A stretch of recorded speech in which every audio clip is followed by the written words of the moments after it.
ओम नमो भगवते वासुदेवाय। ओम नमो नारायणाय। स्वागत है आपका हमारे चैनल पर। आज के इस वीडियो में आप सुनेंगे आमल की एकादशी व्रत की कथा। आमल की एकादशी का व्रत फाल्गुन मास के शुक्ल पक्ष की एकादशी को किया जाता है। आमल की एकादशी को सर्व पापनाशक एकादशी के रूप में माना जाता है। तो सभी प्रकार की व्रत कथाएं सुनने के लिए और हमसे जुड़े रहने के लिए आपको केवल हमारे चैनल को सब्सक्राइब करना है, बेल आइकन को प्रेस करना है और आज का वीडियो अच्छा लगे तो लाइक करना है, शेयर करना है। तो चलिए अब हम शुरू करते हैं आमल की एकादशी व्रत की कथा। युधिष्ठिर ने भगवान श्री कृष्ण से कहा कि हे कृष्ण, मुझे फाल्गुन मास के शुक्ल पक्ष की एकादशी का नाम और महात्मा बताने की कृपा करें। भगवान श्री कृष्ण बोले, महाभाग धर्मनंदन, फाल्गुन मास के शुक्ल पक्ष की एकादशी का नाम आमल की है। इसका पवित्र व्रत विष्णु लोक की प्राप्ति कराने वाला है। राजा मानधाता ने भी महात्मा वशिष्ठ जी से इसी प्रकार का प्रश्न पूछा था, जिसके जवाब में वशिष्ठ जी ने कहा था कि हे राजन, भगवान विष्णु के थूकने पर उनके मुख से चंद्रमा के समान कांतिमान एक बिंदु प्रकट होकर पृथ्वी पर गिरा। उसी से आंवले का महान वृक्ष उत्पन्न हुआ, जो सभी वृक्षों का आदिभूत कहलाता है। इसी समय प्रजा की सृष्टि करने के लिए भगवान ने ब्रह्मा जी को उत्पन्न किया और ब्रह्मा जी ने देवता, दानव, गंधर्व, यक्ष, राक्षस, नाग तथा निर्मल अंतःकरण वाले ब्रह्म ऋषियों को जन्म दिया। उनमें से देवता और ऋषि उस स्थान पर आए जहां विष्णु प्रिय आंवले का वृक्ष था। महाभाग, उसे देखकर देवताओं को बड़ा विस्मय हुआ, क्योंकि उस वृक्ष के बारे में वे नहीं जानते थे। उन्हें इस प्रकार विस्मित देख एक आकाशवाणी हुई कि महर्षियों, यह सर्वश्रेष्ठ आंवले का वृक्ष है, जो विष्णु को अत्यधिक प्रिय है। इसके स्मरण मात्र से गौदान का फल प्राप्त होता है। स्पर्श करने से इससे दुगना और फल भक्षण करने से तिगुना पुण्य प्राप्त होता है। यह सभी पापों को हरने वाला वैष्णव वृक्ष है। इसके मूल में विष्णु भगवान, उसके ऊपर ब्रह्मा, स्कंद में परमेश्वर भगवान रुद्र, शाखाओं में मुनि, टहनियों में देवता, पत्तों में वसु, फूलों में मरुदगण तथा फलों में समस्त प्रजापति वास करते हैं। आंवले का वृक्ष सर्वदेवमय है, अतः विष्णु भक्त पुरुषों के लिए यह परम पूज्य है। इसलिए सदा प्रयत्न पूर्वक आंवले का सेवन करना चाहिए। ऋषि बोले, आप कौन हैं? देवता हैं या कोई और? हमें ठीक ठीक बताइए। तब पुनः आकाशवाणी हुई, जो संपूर्ण भूतों के कर्ता और समस्त भुवनों की सृष्टा है, जिन्हें विद्वान पुरुष भी कठिनता से देख पाते हैं, मैं वही सनातन विष्णु हूँ। देवादिदेव भगवान विष्णु का यह कथन सुनकर वे ऋषिगण भगवान की स्तुति करने लगे। इससे भगवान श्री हरि संतुष्ट हुए और बोले, महर्षियों, तुम्हें कौन सा अभीष्ट वरदान दूं? तब ऋषि बोले कि भगवान, यदि आप संतुष्ट हैं तो हम लोगों के हित के लिए कोई ऐसा व्रत बताइए जो स्वर्ग और मोक्ष रूपी फल प्रदान करने वाला हो। तब भगवान विष्णु बोले, महर्षियों, फाल्गुन मास के शुक्ल पक्ष में यदि पुष्य नक्षत्र में युक्त एकादशी हो तो वह महान पुण्य देने वाली और बड़े बड़े पातकों का नाश करने वाली होती है।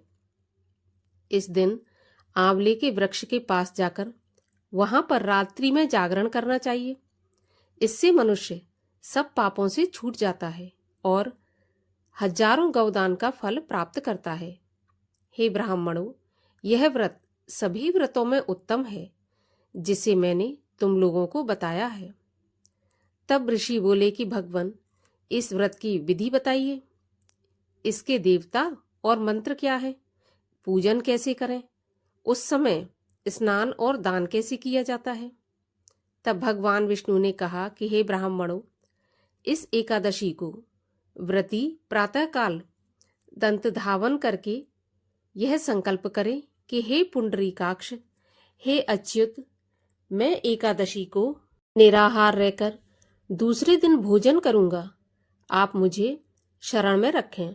ऐसा नियम लेने के बाद पतित, चोर, पाखंडी, दुराचारी, गुरुपत्नीगामी तथा मर्यादा भंग करने वाले मनुष्यों से वह वार्तालाप न करें। अपने मन को वश में रखते हुए नदी में, पोखर में, कुएं पर अथवा घर में ही स्नान करें। स्नान से पहले शरीर में मिट्टी लगाएं और मिट्टी लगाते समय इस मंत्र का जाप करें। अश्व क्रांते रथ क्रांते विष्णु क्रांते वसुंधरे मृत्युके हर में पापम जन्म कोट्याम समर्जितम। इसका अर्थ है, हे वसुंधरे, हे पृथ्वी माता, तुम्हारे ऊपर घोड़े और रथ चला करते हैं तथा वामन अवतार के समय भगवान विष्णु ने भी तुम्हें अपने पैरों से नापा था।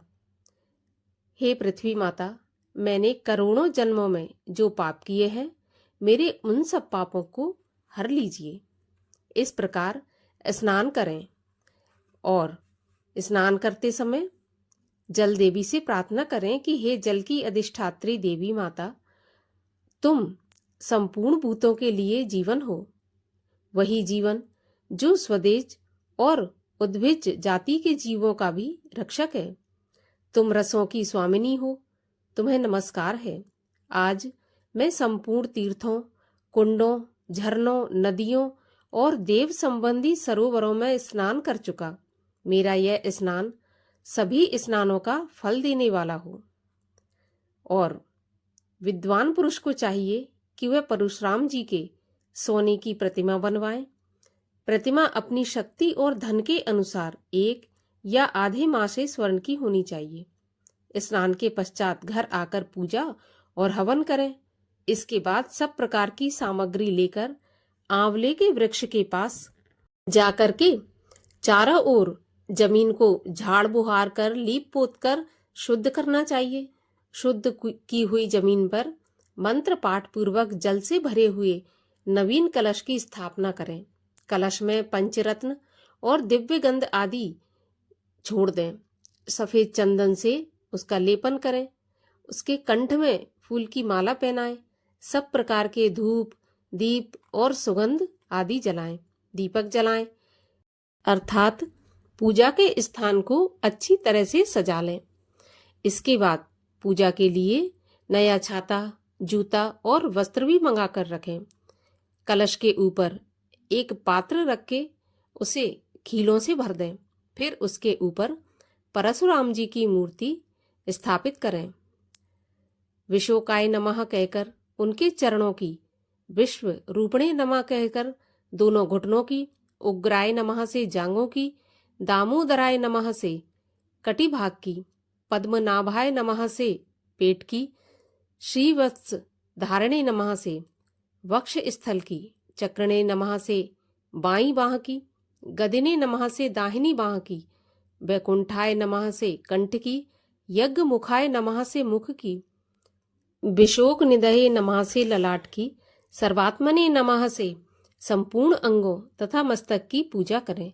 यही पूजा के मंत्र हैं। इसके बाद भक्ति युक्त चित्त से शुद्ध फल के द्वारा देवादिदेव परशुराम जी को अर्घ्य प्रदान करें। देव देवेश्वर जमद अग्निनंदन श्री विष्णु स्वरूप परशुराम जी, आपको नमस्कार है, नमस्कार है। आंवले के फल के साथ दिया हुआ यह मेरा अर्घ्य ग्रहण कीजिए। इसके बाद भक्ति युक्त चित्त से जागरण करें। नृत्य, संगीत, वाद्य, धार्मिक उपाख्यान तथा विष्णु संबंधी कथा वार्ता आदि के द्वारा यह रात्रि व्यतीत करें। उसके बाद भगवान विष्णु के नाम ले लेकर आंवले के वृक्ष की परिक्रमा 108 या 28 बार करें। फिर सवेरा होने पर भगवान श्री हरि की आरती करें। ब्राह्मण की पूजा करके वहां की सब सामग्री ब्राह्मण को दान दे दें। परशुराम जी का कलश, 2 वस्त्र, जूता आदि सभी वस्तुएं दान कर दें और यह भावना करें कि परशुराम जी के स्वरूप में भगवान विष्णु मुझ पर प्रसन्न हो। इसके बाद आमले का स्पर्श करके उसकी प्रदक्षिणा करें और स्नान करने के बाद विधि पूर्वक ब्राह्मणों को भोजन कराएं। इसके बाद कुटुंबियों के साथ बैठकर स्वयं भोजन करें। संपूर्ण तीर्थों के सेवन से जो पुण्य प्राप्त होता है तथा सब प्रकार के दान देने से जो फल मिलता है, वह सब उपर्युक्त विधि के पालन से सुलभ होता है। समस्त यज्ञों की अपेक्षा भी अधिक फल मिलता है, इसमें तनिक भी संदेह नहीं है। यह व्रत सब व्रतों में उत्तम है। वशिष्ठ जी कहते हैं, महाराज, इतना कहकर देव देवेश्वर भगवान विष्णु वहीं अंतर्ध्यान हो गए। इसके बाद उन समस्त महर्षियों ने उक्त विधि से व्रत का पूर्ण रूप से पालन किया। हे राजन, इसी प्रकार तुम्हें भी इस व्रत का अनुष्ठान करना चाहिए। भगवान श्री कृष्ण कहते हैं कि युधिष्ठिर, यह व्रत मनुष्य को सब पापों से मुक्त करने वाला है। बोलिए एकादशी माता की जय। आमल की एकादशी की जय।